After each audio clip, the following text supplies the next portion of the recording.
Hello friends, welcome to Kannada recipe box. ಇವತ್ತು ನಾವೇನು ಕಲಿತಾ ಇದ್ದೀವಿ ಅಂದರೆ ಲೆಮನ್ ರಸಮ್. ದೇಹಕ್ಕೆ ತಂಪು ಮತ್ತು ಜೀರ್ಣಕ್ರಿಯೆಗೆ ಈ ರಸಮ್, ಅದರಲ್ಲೂ ಸ್ಪೆಷಲಾಗಿ ಈ ಸಮ್ಮರ್ಗೆ ಪರ್ಫೆಕ್ಟ್ ರೆಸಿಪಿ. ಸೊ ಇದನ್ನು ಬಿಸಿ ಬಿಸಿ ಅನ್ನದ ಜೊತೆಗೆ ತಿನ್ಬೋದು ಅಥವಾ ಊಟ ಆದಮೇಲೆ ಒಂದು ಲೋಟ ಹಾಗೆ ಕುಡಿಬೋದು. ಹುಷಾರಿಲ್ದಿರೋರಿಗೆ ಮತ್ತು ಚಿಕ್ಕ ಮಕ್ಕಳಿಗೆ ಮೈಲ್ಡಾಗಿರುತ್ತೆ. ಬನ್ನಿ ಇದಕ್ಕೆ ಏನೆಲ್ಲ ಇಂಗ್ರೀಡಿಯೆಂಟ್ಸ್ ಬೇಕಂತ ನೋಡೋಣ.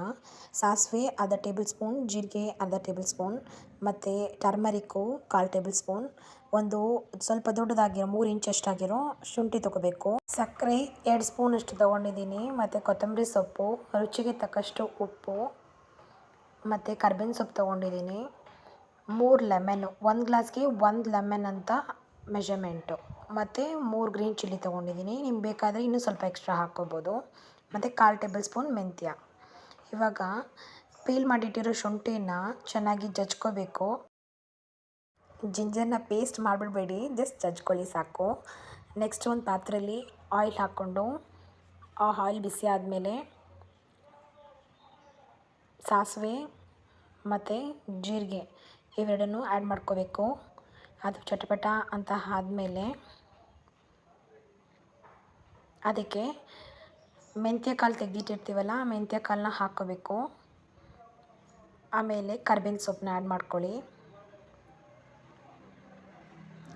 ಆಮೇಲೆ ಗ್ರೀನ್ ಚಿಲ್ಲಿ. ಇವಾಗ ಜಜ್ಜಿಟ್ಟಿರೋ ಶುಂಠಿನ ಈ ಆಯಿಲ್ಗೆ ಆ್ಯಡ್ ಮಾಡ್ಕೊಳ್ತಾ ಇದ್ದೀನಿ. ಆಯಿಲಲ್ಲಿ ಸ್ವಲ್ಪ ಹೊತ್ತು ಚೆನ್ನಾಗಿ ಫ್ರೈ ಆಗಬೇಕು. ಆ ರಾ ಸ್ಮೆಲ್ಲೆಲ್ಲ ಹೋಗಬೇಕು ಶುಂಠಿದು, ಅದರಿಗೂ ಸ್ವಲ್ಪ ಫ್ರೈ ಮಾಡ್ಕೊಳ್ಳಿ ಆಯಿಲಲ್ಲೇ.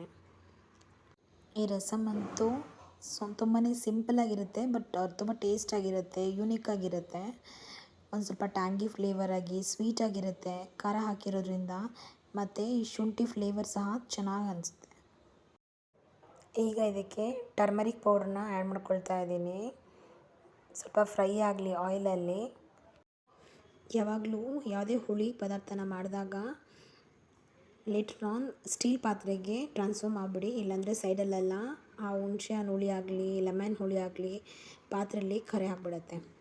ಇವಾಗ ಎಲ್ಲ ಫ್ರೈ ಆಗಿದೆ. ನಾನು ಇವಾಗ ಎಷ್ಟು ಬೇಕೋ ಅಷ್ಟು ನೀರು ಆ್ಯಡ್ ಮಾಡ್ಕೊಳ್ತಾ ಇದ್ದೀನಿ. 3 ಲೆಮನ್ ತೊಗೊಂಡಿರೋದ್ರಿಂದ 3 ಗ್ಲಾಸ್ ಆಫ್ ವಾಟರ್ನ ಆ್ಯಡ್ ಮಾಡ್ಕೊಳ್ತಾ ಇದ್ದೀನಿ.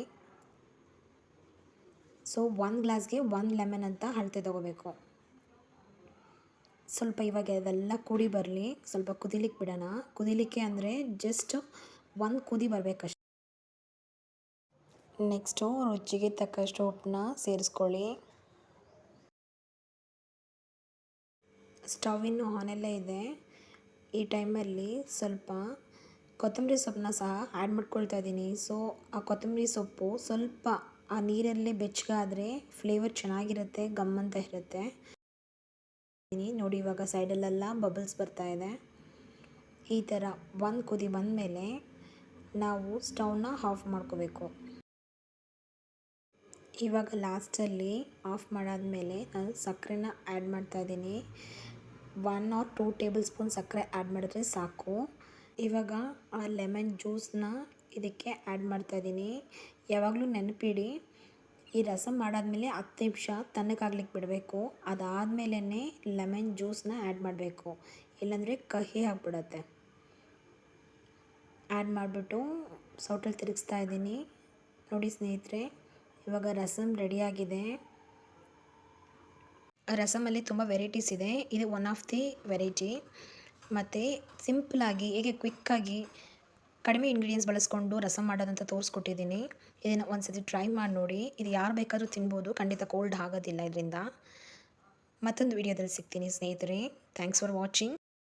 ಕಲಿಯೋಣ, ಸವಿಯೋಣ.